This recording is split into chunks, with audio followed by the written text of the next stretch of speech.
I promise you I will.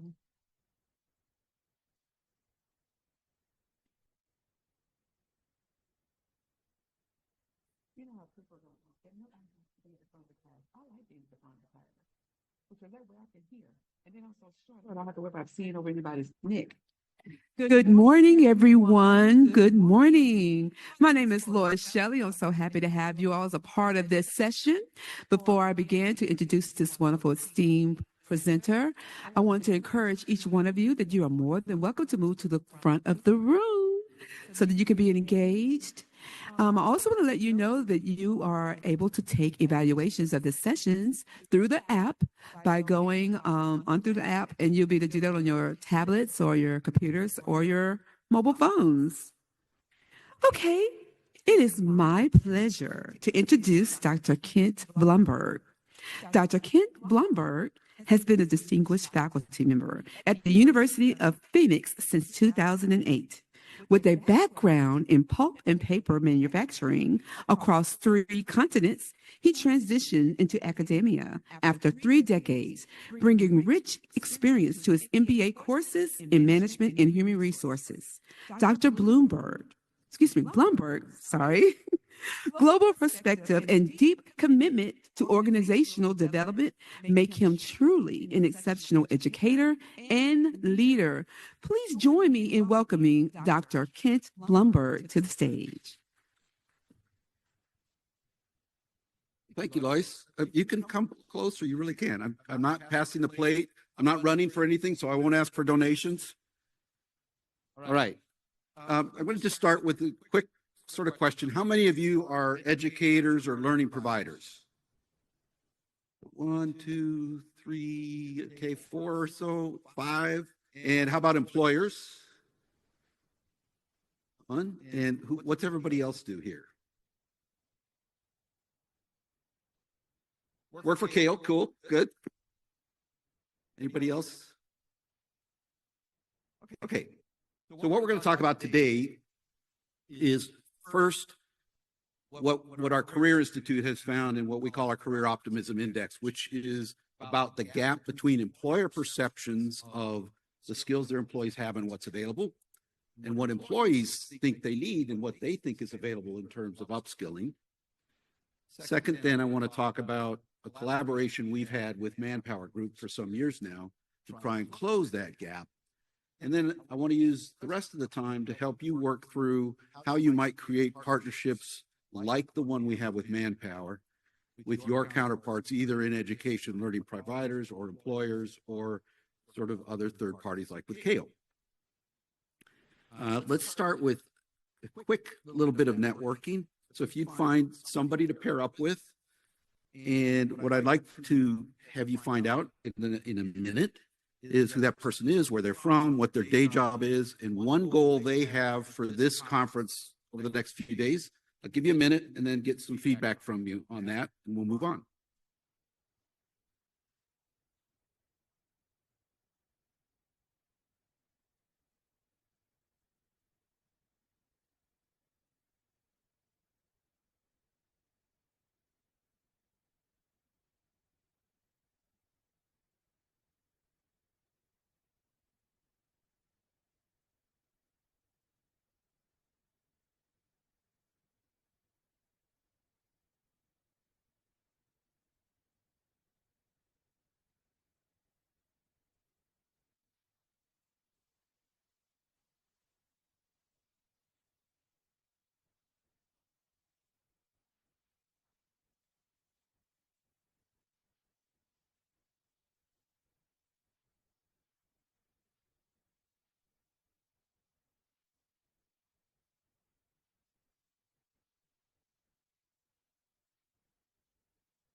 the title.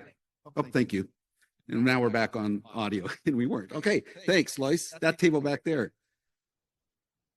What?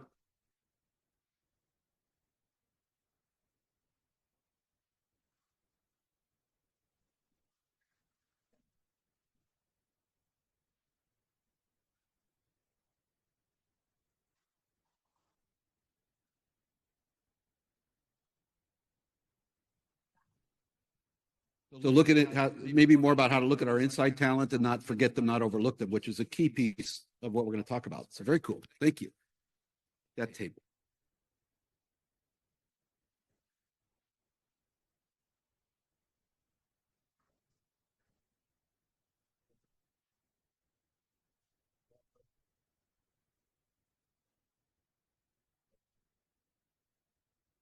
Wow, Provost from Vancouver. That's so cool. Beautiful city too. Thank you. This table.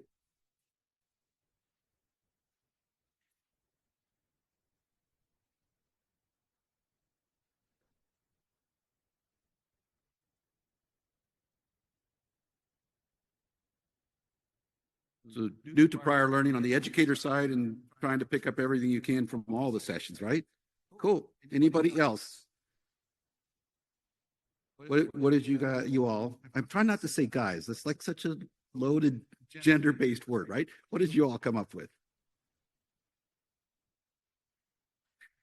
We didn't.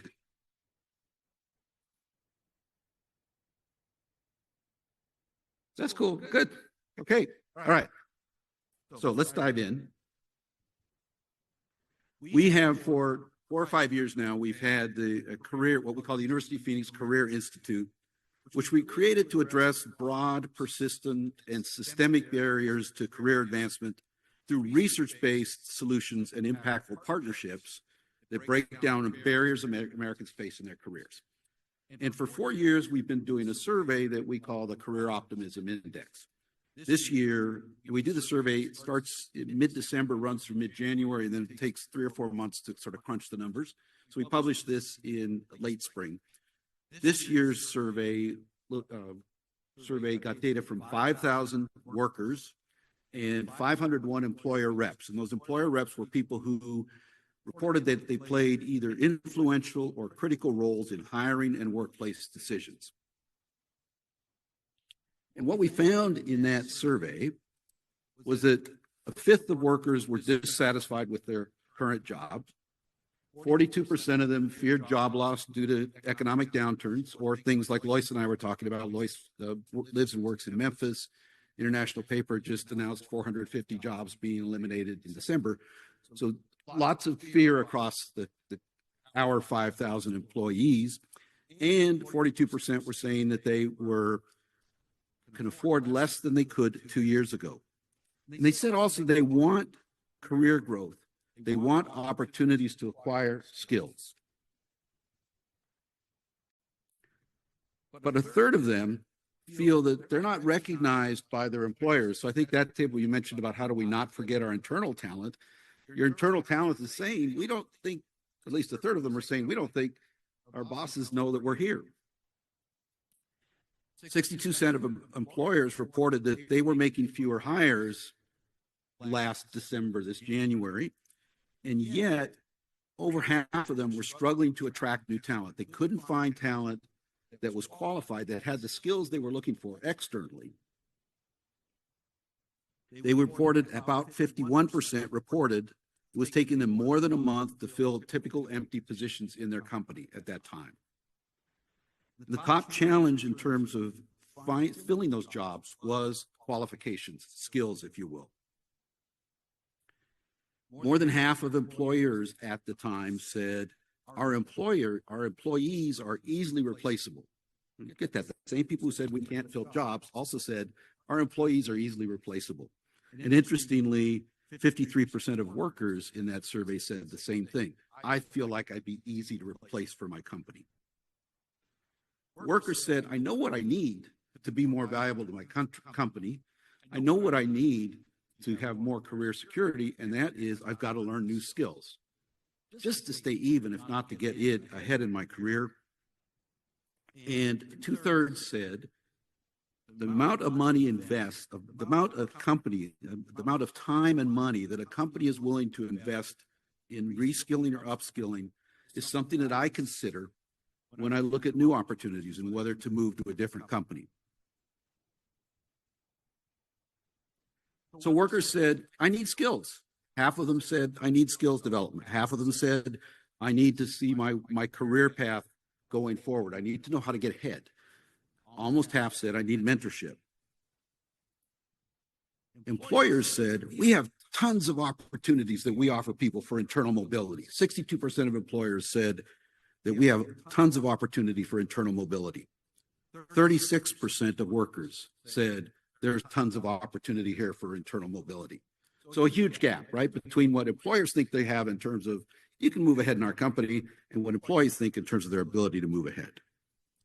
90% of employers said we have great opportunities for career development.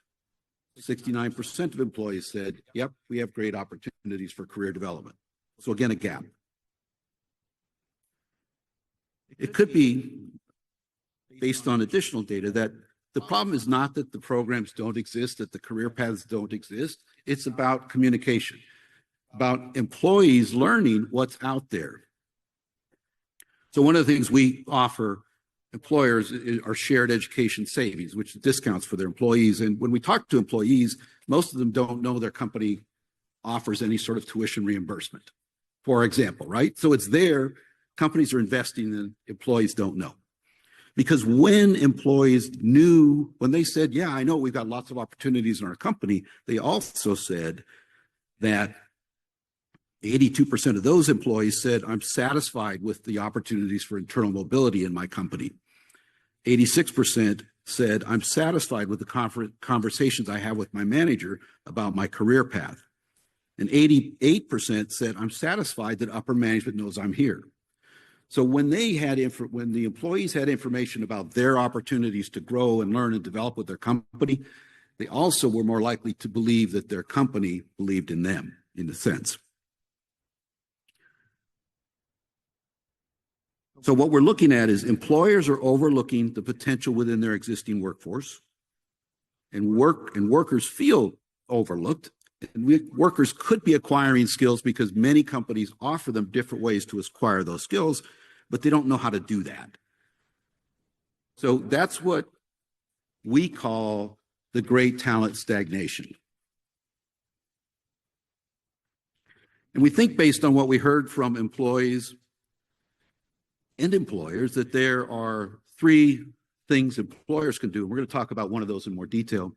Three things employers can do to help here. And then the fourth thing on this line is really an outcome.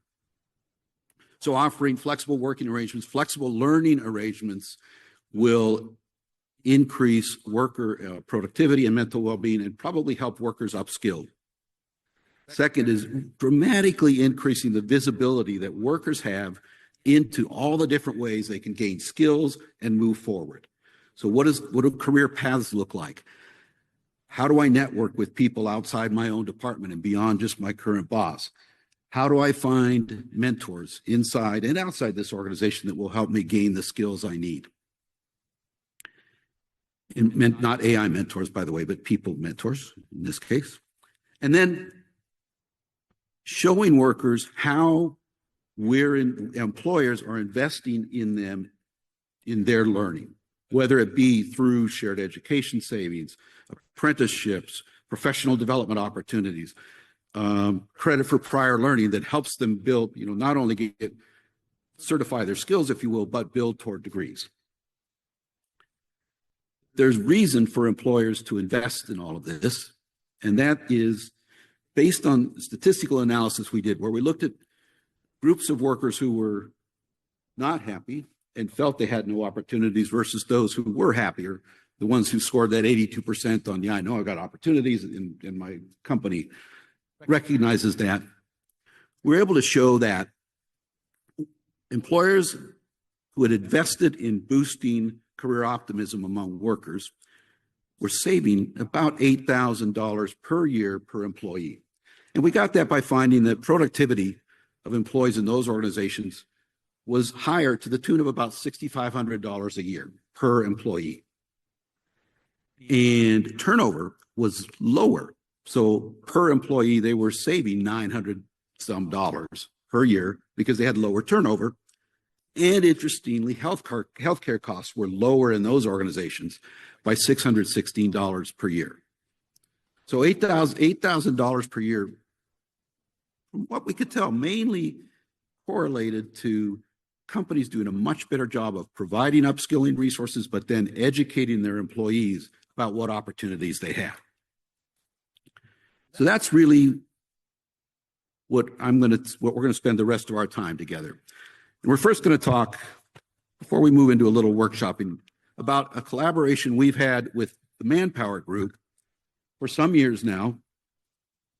We didn't start out as organized as it looks like if you look at the sample organization sheet that I put up on our website. But here's what happened. So the Manpower Group was founded in 1948. It's the third largest staffing firm in the world. They're really good at matching worker skills to the demands of roles because that's what they do. They find workers and they place workers at other employers, right? They're really good at that. They also are really good at experiential learning. They look at when they place somebody in a role, they want that person not only be able to handle that role so that Manpower gets paid, but they also want that person to learn new skills as part of doing that role. They say their approach emphasizes inclusion, innovation, and the belief that meaningful work has the power to transform lives and societies. They're not expert at growing worker skills beyond providing those experiences. They've done similar work, and their talent shortage study last year found that a record 75% of U.S. companies were reporting finding the difficulty finding the talent they need. So similar numbers, right? Companies need skills and they're not finding it, and they probably don't even realize that they're inside the door. So some 5 or so years ago, they came to us looking for collaborative help on finding ways to upskill workers. So preparing associates to supervise in call center, for example. And we ended up collaborating on something that Manpower calls My Path. So we did a couple of things. First, we worked with them, those of us in Workforce Solutions, the folks in our colleges, the academic folks, and folks in operations, like in the enrollment and the evaluation parts of the world, like where Nathan works. We collaborated with them to build certificate programs. So, for example, certificates in call center supervision as one example. We didn't take existing courses from University of Phoenix. We designed, with the help of Manpower, faculty in our colleges, and the Percipio platform, we designed 6-week online courses that were a combination of virtual asynchronous learning and instructor-led learning. The instructors primarily provided video introductions, little mini videos about topics that they were learning from, and also stayed in touch with students to keep them on track. So they were doing a little bit of sort of retention, if you will.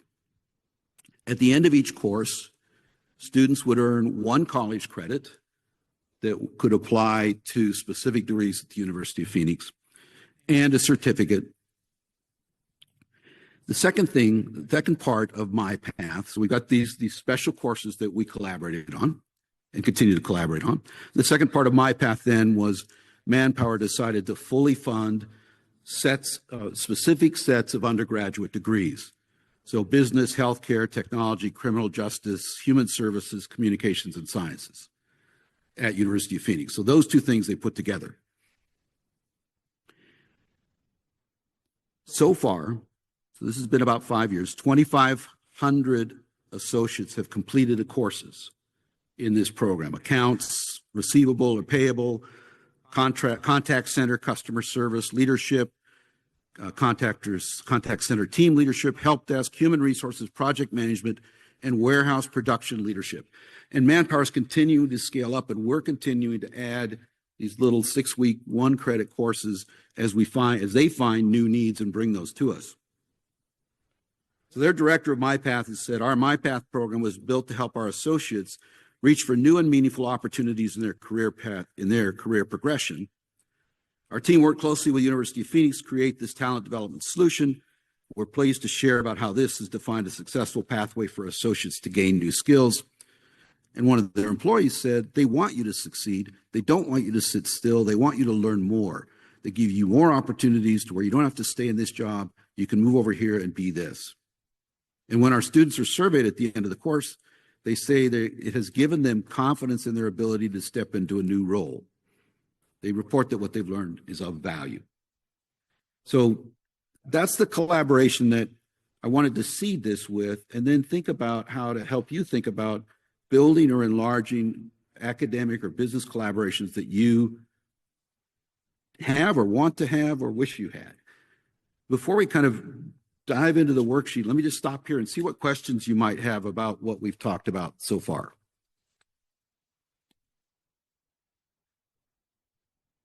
I was stunningly brilliant or stunningly boring, one of the two, right? So let me just ask in this room, how many of you are engaged in any sort of collaboration with either as a learning provider with an employer or a third party, or as an employer with a learning provider? So could you tell us a little bit about what you're doing?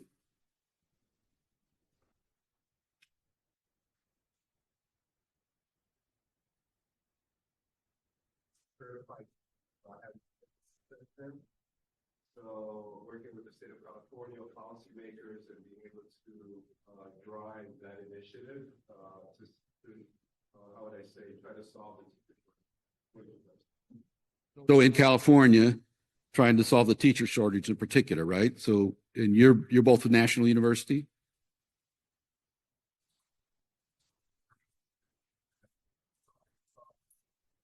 Cool, very cool. So software-driven solution, there's a software provider, the university, National University, and the state of California, in effect. California Teachers Commission. I'm saying all this so that any streamers can see us, right? And building, sort of collaboratively building a solution to increase the number of teachers that are ready to be in the classroom, right? Very cool.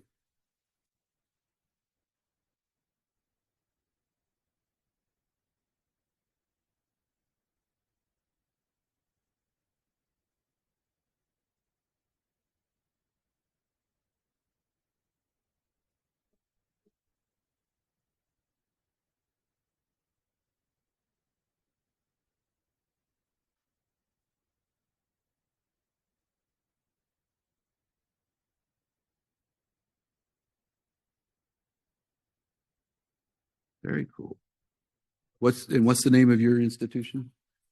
Valencia College. So Valencia College in Osceola School District, right?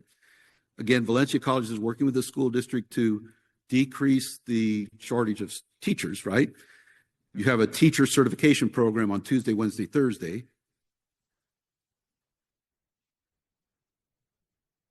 Future Teachers Program, sorry.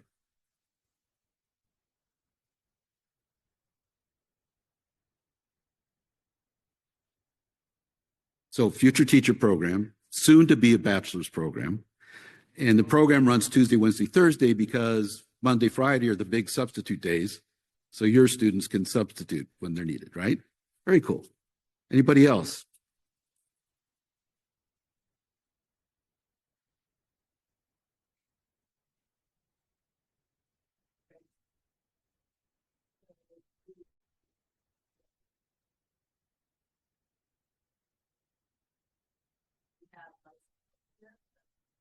Yeah.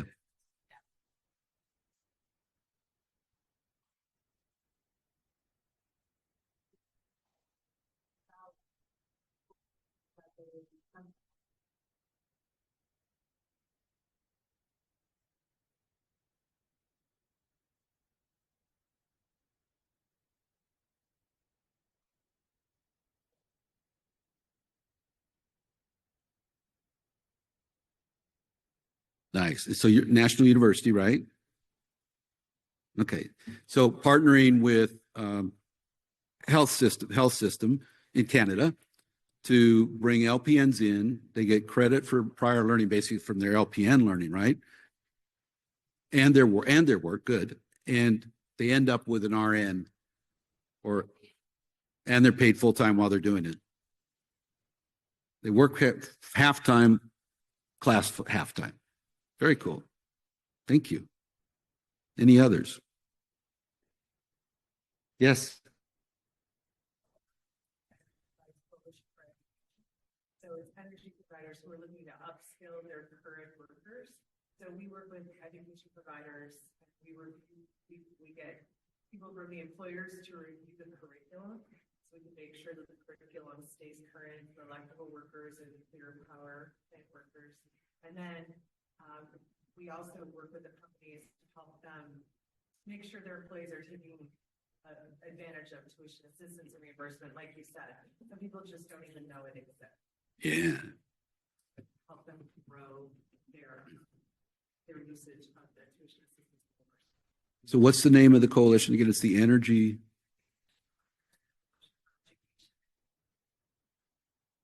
EPCE, Energy Providers Coalition for Education. Thank you. Which actually is then it's sort of there are 3+ kinds of parties, right? Kale is kind of in the center of it, right? The convener. You have employers in the energy sector on one hand, and educators, learning providers on the other hand, right? And you bring them all together to upskill people in that industry. Very cool. Okay. So I put 2 documents up on the website for this, well, 3 actually, the slides, a blank employer educator collaboration worksheet, and then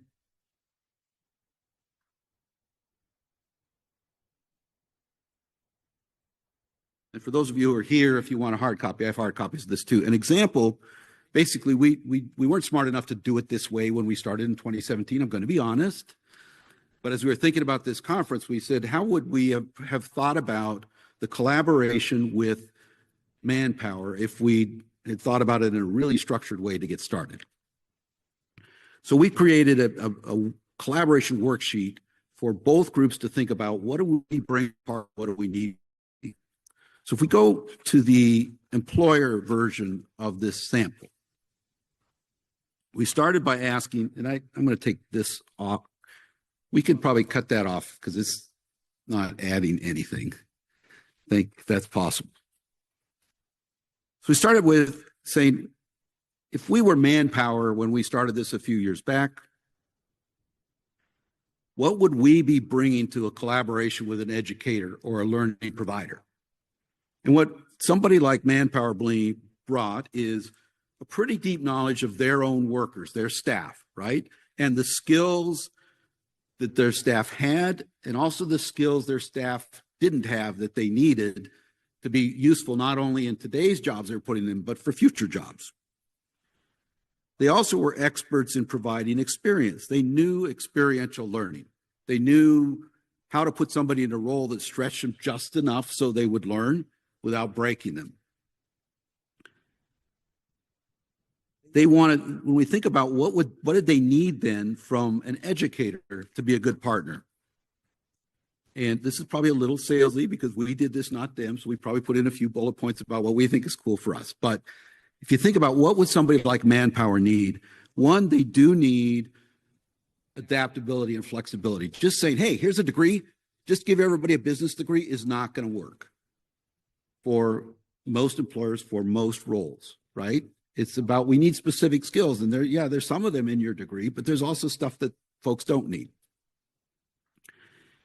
Obviously, they need the educator, the educational institution or learning provider needs to understand adult learners. We're all here, so we get that. Not 18-year-olds who are straight out of high school.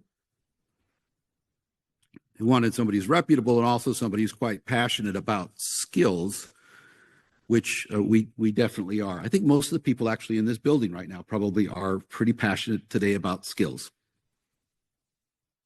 And they might have listed any number of potential educators to work with. Since we did this, we had us at the top, but we also knew that they were looking at Coursera, Kaplan, ASU Online, and some other providers at the time. And their goal for collaborating with us, and these we know because they shared with us, They told us their mission statement is to connect individuals to work opportunities that allow them to grow their skills, gain valuable experience, and build careers. And they were committed to empowering those individuals. And they were looking for organizations, institutions that would help them make that happen. Then we asked we think about who they brought to the team. Senior leadership at the employer was definitely involved. Marketing and internal communications and PR were involved from the start because they understood this whole communication gap, even back then, that employees don't know what's out there if we don't figure out how to get to them. And then recruiters for them, for Manpower, recruiters were the frontline workers, if you will, the people who were talking every day to new Manpower hires, to candidates. And they had the most direct exposure to people. They had the most opportunity to let those people know about what career path potential there might be with Manpower. So that's what an organization might be thinking of. So what do you think for those of you who are not educational institutions, what would you be looking for, or have you looked for, in terms of learning providers and what they need to bring to the party?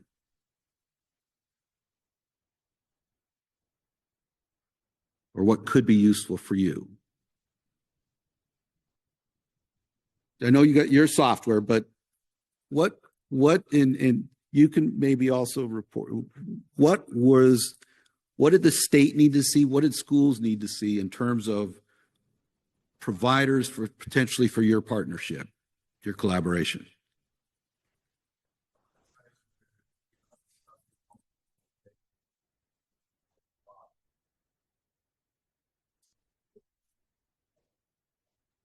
Leveraging the resources that we have.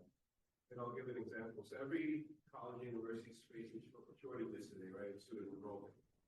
But you have to put a long-term unemployed. And probably schools have never thought, hey, let me work with the Department of Unemployment. Anybody that's a year and a half of unemployed, let me send them a letter. Right? Because those are ready-made students for you, people who want to upskill and reskill. I mean, that's a tactic that I use in my business in the IT world, because finding IT resources is very expensive and also very, how would I say, hard to find because they move around quite a bit. So I would go to the Department of Unemployment. I would look at people who were long-term unemployed. If they had prior skill sets, I would call them and see if they wanted to come in for 6 months. They could shadow. After 6 months, if they stuck with the program, I would hire full time. So basically, I think that a lot of times thinking out of the box and not saying that this is the way we've always done it is what's critical to be successful today. So thinking outside the box, going to people you haven't gone to in the past, for employees, for skills, or for people who need skills, right? And in your case, in the IT world, going to the unemployment office, basically, right? And finding unemployed workers who might fit the bill or could be trained to fit the bill in the IT world made a lot of sense. So it's asking questions of people you haven't asked those questions before. Nice.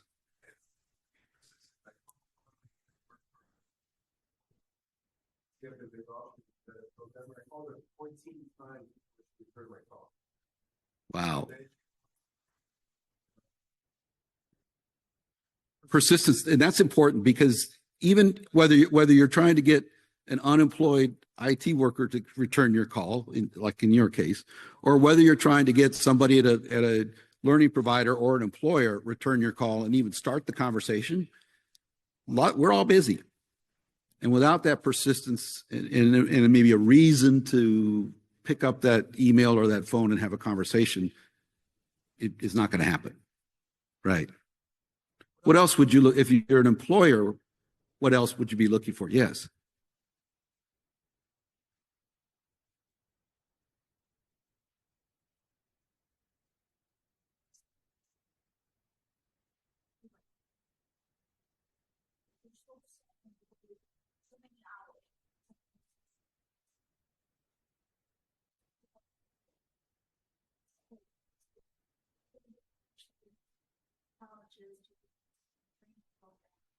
And mostly in manufacturing, that's what they work in the skilled trades.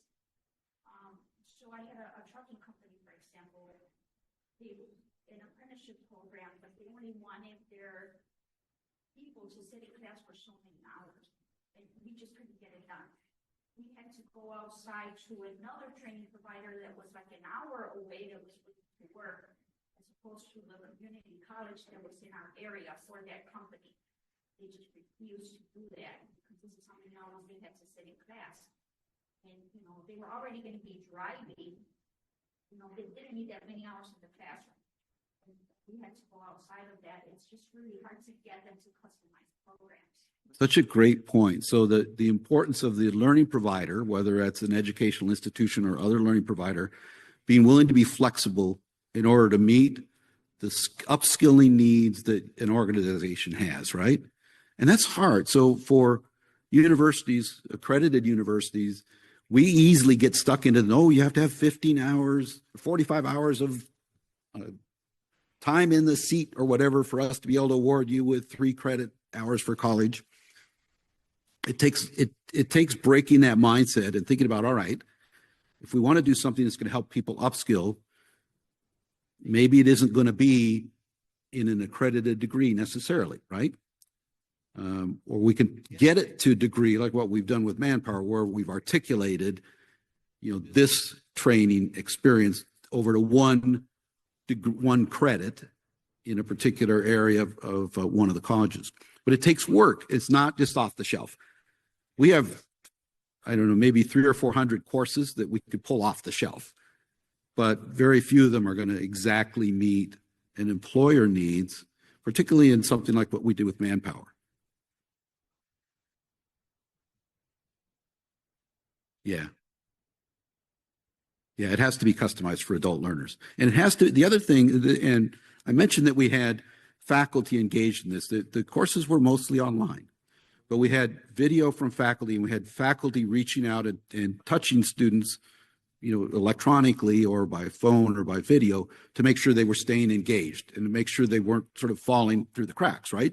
And that's we heard in the interview just a few minutes ago in the keynote that as AI grows, what the shortage becomes really in the personal touch, right? And that's needed perhaps, I think, more in adult upskilling even than it is in when you're teaching 18-year-olds in a freshman class in this traditional university setting. Does that make sense? Any other sort of employer thoughts on this about what you'd be looking for in an institution?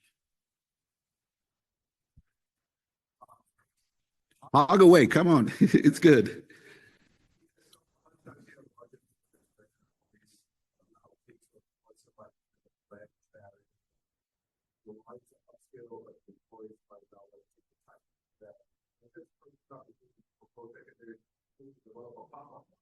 So if you ever have a large employer in an area, they want to upskill a language skill, right? You say, hey, during your lunch hour, we're going to serve you lunch, but you're going to be with this professor during your lunch hour, and you provide that skill. We're going to do that 3 times a week.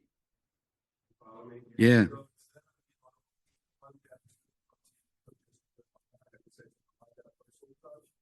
You can find a large employer and say, hey, you know what, we have room in our problem for 30 students. Right, and that way you're able to now engage, and those become, you know, eventually those become future students as well, so long term. But it's a different mode of engagement. So institutions looking at the idea of on-site, on employer site, on-site sort of pop-up upskilling opportunities. Absolutely. Nice.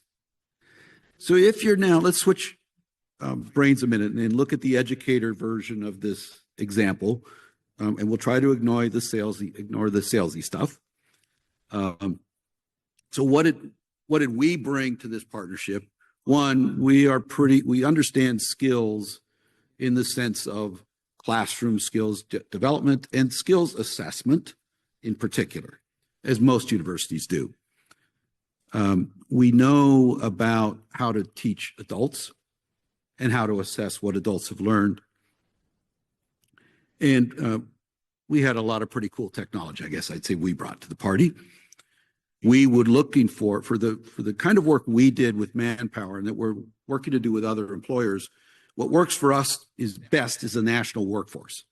So, unlike many universities where we have maybe 3 classrooms in Phoenix and everything else is virtual. So what works really well for us is somebody who has people all over the country. We need to find partners who need the kind of skills we can help with. And we needed to find a central point of contact. In this case, the quote I had from Nemo. Nemo was the central point of contact for us. We needed to find a central point of contact in an employer. And that's probably the hardest thing, I think, for educators to figure out is who should we go talk to at that big company or that big company? How do we find our way to somebody who can actually be the champion of this collaboration internally? So what would you look like if those of you who are educators in this room, what would you be looking for in a collaboration partner for something like this that we're talking about? Nathan.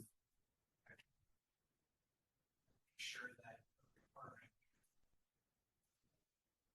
students that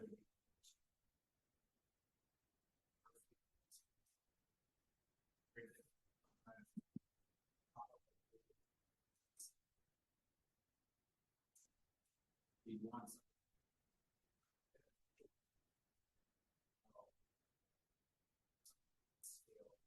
scale.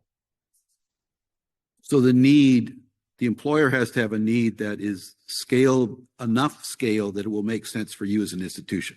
And that's going to be different for every institution, right? And for every geography too.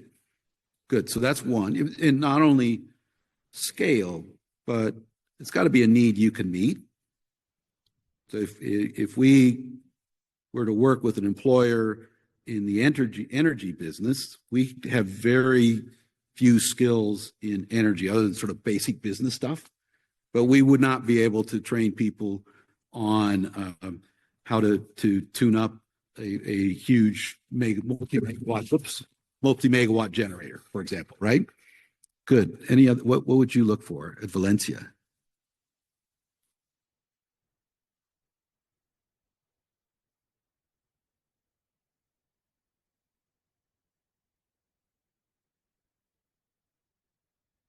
So it has to be right scale, right? It could be too many, I think is your point.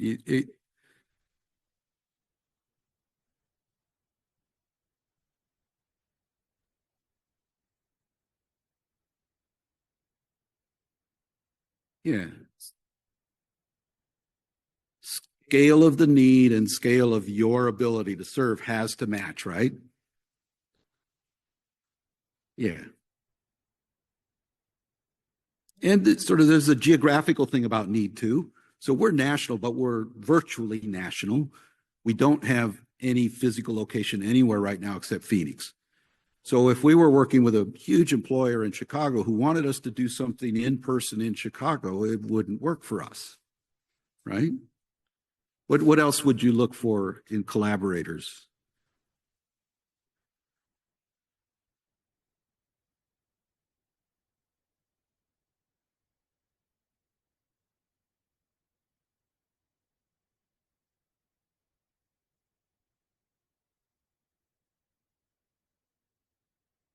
So look for the employer who wants to think out of the box too. How do we find, so both on the educator and employer and sort of third party side, if you're the convener side, it's important that we find organizations that, or chunks of organizations that want to think outside the box. How do we find them?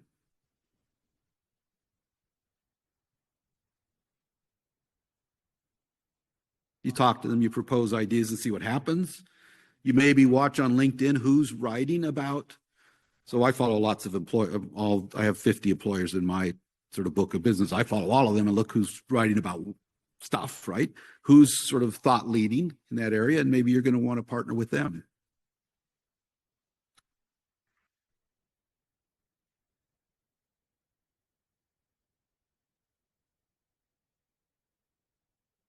So before a company comes into your area, you're working with the workforce development partners, the economic development partners to figure out what their needs might be. And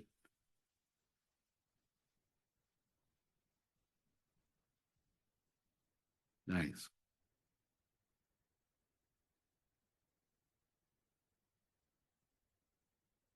So doing your pre-work, staying ahead of things, knowing that a company started to locate in, right? So again, you have to have your fingers out. You have to be watching a lot of different things and see the little spark that says, oh, we should find out about that. So top level leaders are always looking for that. Nice. So I know we only have a couple of minutes. I'm just interested in what you're taking away, what you might do differently next week because of our 40 minutes or so together.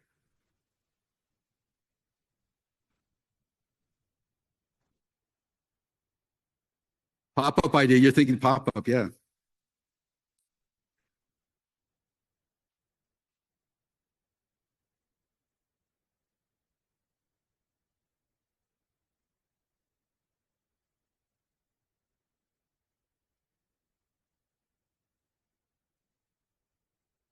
So really seconding the idea of pop-up experiences that give them a little micro skill maybe, but also give them experience that might turn them into students for you later. Nice. And it injects more of that human experience. Nice. Anybody else?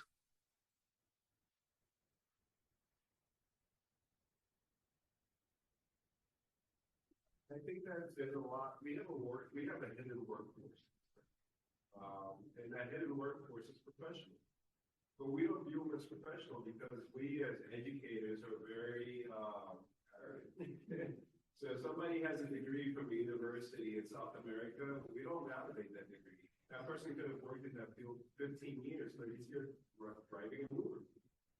And what I tell employers is to say, he might have a language barrier. He's one person. If you have a teacher come in during lunch hours and you say, hey, let's first teach him all the language skills that he needs to communicate within this area. Let's say he knows power generation, he knows seeds, he knows controllers, right? But the only thing he's lacking is, hey, how do I communicate what I know in that language? They could learn that in a week or two. Yesterday, I visited a manufacturing site across the DuPage County Airport. And the person, he hired this person, he goes, Art, I need help because he knows what he's doing, but he can't tell me what he's doing. So I went in and spent 3 hours with this person, basically helping them how to say PLC in English and how to say suction, I don't have enough vacuum, or just little things like that. But the guy's extremely smart. He was a controls engineer in Venezuela, right? And he recognized the person's smart, but all he needs is a few key words that he can communicate to his boss and say, hey, this is why it's not working and this is what I need to purchase. So just little things like that make a huge difference. And employees are willing to pay for that. Language, language and sort of workplace culture are two things that can stand in the way of actually applying skills people already have. One, I think, example that stands out for me is people who have deep experience in the military coming out into the working world. I worked with a fellow, we were doing mock interviews. I used to do this when I was in Colorado, mock interviews for people exiting the military. And one of the guys I was talking with had moved battalions 3 times to the Middle East and back. Was trying to get a logistics job. But whenever he interviewed and talked about moving battalions, he was talking in military speak that people who own trucking companies, logistics company, didn't understand. But when he backed up and started using business language to talk about what it took to move battalions thousands of miles back and forth 3 times, that's logistics. And then the last language story, and then I'll let Lois close us out. The last language story, I worked for a year and a half running a business in Thailand. There were 24 Thais, or 424 Thais and 1 me, and 8 of them spoke English, but not very well. Until I was a totally ineffectual leader until I learned the language. I knew what needed to happen, but I couldn't put it in language. I couldn't actually hear what people were saying back to me either. So the importance of language, whether it's military to civilian or some foreign language to English, critical. And I appreciate your time. Lois, I'm going to give it back to you.